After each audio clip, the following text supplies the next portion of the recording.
Bonjour à toutes et à tous et bienvenue. Vous écoutez Français tout doux. Bonjour. Et oui, on est là pour explorer ensemble ce français qu'on entend tous les jours, le français authentique, et le faire simplement, voilà, en douceur. Exactement. Notre but, c'est vraiment d'aider chacun à se sentir un peu plus à l'aise, plus confiant en français. Et aujourd'hui, on va parler d'un truc que beaucoup ressentent, la peur de parler. Ah oui, La peur de se tromper, d'être mal compris ou même jugé. c'est vrai. C'est un vrai frein pour pas mal de monde, hein. On a l'impression qu'il nous manque des mots, on stresse et paf, on est bloqué. Complètement. Mais la bonne nouvelle, c'est que ça se dépasse. Il y a des astuces, des manières de voir les choses et surtout quelques expressions super utiles pour changer un peu ça. Tout à fait. On va même voir comment cette petite peur, on peut la transformer en quelque chose de positif. Prêt ? Alors, allons-y. La première étape, on va dire, celle qui demande un petit effort conscient, c'est cette expression « prendre son courage à deux mains ». Ah, j'aime bien celle-là. Prendre son courage à deux mains, c'est très visuel, hein. On imagine vraiment l'action de rassembler ses forces, pour affronter un truc un peu intimidant. C'est pas juste être courageux, c'est décider de l'être. C'est exactement ça. C'est une action volontaire. Prenons un exemple tout bête. Au restaurant. Chloé, elle apprend le français, elle doit commander. Le serveur arrive. Allez Chloé, Valie, c'est à toi. Oh non, j'ose pas, je vais sûrement me tromper, et si je dis n'importe quoi ? Mais non, respire un bon coup. Allez, prends ton courage à deux mains.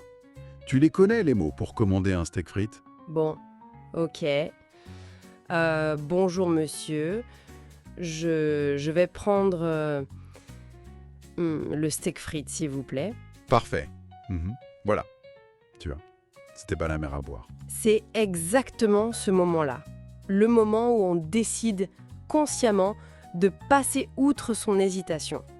C'est super utile avant un examen, oui, ou un entretien, ou juste, Ou juste pour demander l'heure dans la rue. voilà, c'est le petit coup de pouce initial dont on a besoin. Et une fois qu'on a trouvé ce courage, il faut y aller. Il faut agir. Et là, il y a une autre expression qui est parfaite, se lancer. Oui, se lancer, j'adore. C'est vraiment l'idée d'agir, d'oser, parfois même sans trop réfléchir, justement pour éviter que la peur nous rattrape. C'est un peu l'antidote à cette paralysie de l'erreur, non ? Complètement. En se lançant, on accepte que ça ne sera peut-être pas parfait. Mais c'est pas grave. L'imperfection, ça fait partie du jeu, de l'apprentissage. C'est ça qui est clé. Voir chaque essai, même un peu bancal, comme une occasion d'apprendre, pas comme un échec. Tiens, une autre petite scène. Deux touristes perdus dans une rue. Oh là là, on est où là ? Je sais pas du tout. Regarde, il y a une dame là-bas, on lui demande ? J'ai pas trop. Mon accent est catastrophique, elle va jamais comprendre. Et alors ? Qu'est-ce qu'on risque franchement ? Allez, on se lance. Au pire, elle comprend pas, on essaye autrement.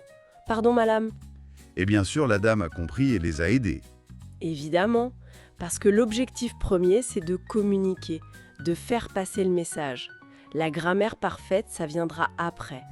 D'abord, la clarté. Et puis, il faut le dire, la plupart des Français sont plutôt sympas et apprécient l'effort. Ils vont pas se moquer. Au contraire. Alors, oui, lancez-vous. Et c'est en faisant ça, en prenant son courage à deux mains, puis en se lançant encore et encore, qu'on gagne en confiance.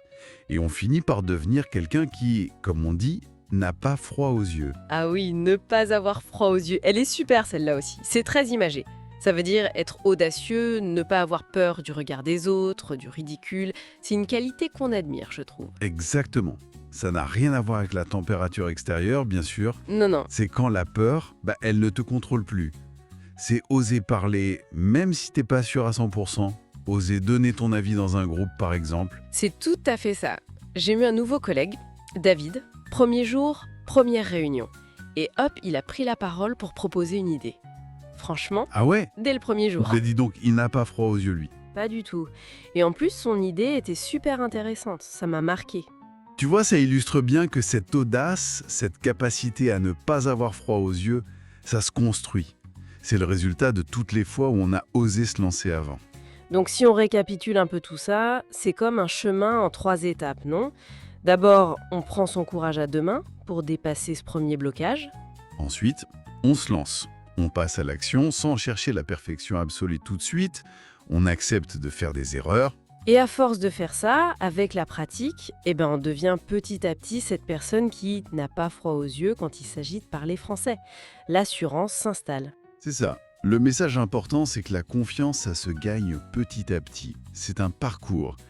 Et ça aide de remplacer les pensées négatives, genre « j'y arriverai jamais », par des choses plus positives comme « ok, aujourd'hui j'ai essayé, demain je ferai un peu mieux ». Et surtout, arrêtons de nous comparer aux autres. Chacun avance à son rythme. La vraie clé, c'est la régularité. Essayez de parler un peu tous les jours, même tout seul. Lire à voix haute, pourquoi pas s'enregistrer. Faire du français une habitude, quoi. Voilà. Bon, un immense merci de nous avoir écoutés aujourd'hui. N'oubliez pas de vous abonner pour ne pas rater nos prochaines discussions. Et surtout, essayez d'utiliser ces expressions. Oui, La prochaine fois que vous hésitez, je sais pas moi, devant la boulangerie pour demander un pain au chocolat bien spécifique, ah voilà. vous saurez quoi faire. On prend son courage à 2 mains et on se lance.